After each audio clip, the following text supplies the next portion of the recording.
Tout le monde connaît Tintin. Et là, c'est un moment où tout va basculer dans sa vie. Pourquoi?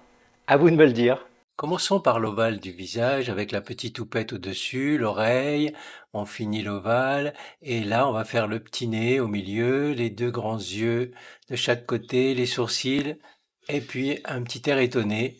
On fait le col de son imperméable en partie ici, et là des petits arrondis, des petites vagues. Pourquoi? Parce que c'est le museau de Milou, avec son petit nez ici, les yeux, les sourcils, les oreilles, et puis on va continuer en arrière avec la patte ici, hop, la patte qui revient, l'arrière du corps, la petite queue, et voilà Milou, perché sur ses épaules, avec la petite patte en avant. Ici, on fait l'autre partie du col de son imperméable, et on va faire la manche comme ça, avec un arrondi en vague qui revient vers le col. La main, avec les doigts ouverts en éventail, facile à faire, et puis là, on va faire l'arrondi, un grand rond ici qui revient vers les oreilles de Milou. On va faire un double cercle, comme ceci, et encore à l'intérieur l'épaisseur, parce que vous allez voir, vous allez comprendre tout de suite.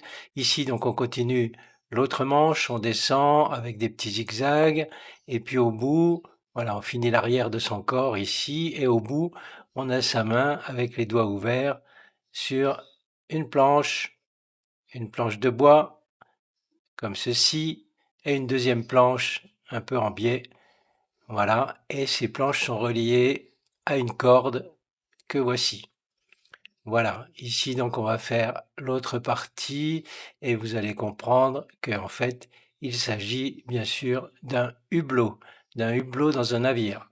Alors qu'est-ce que voit Tintin dans dans cette position un peu particulière à cheval sur le bord du hublot? Qu'est-ce qu'il voit qui va changer fondamentalement sa vie et toutes ses aventures? À vous de me le dire et dites-moi de quel album il s'agit.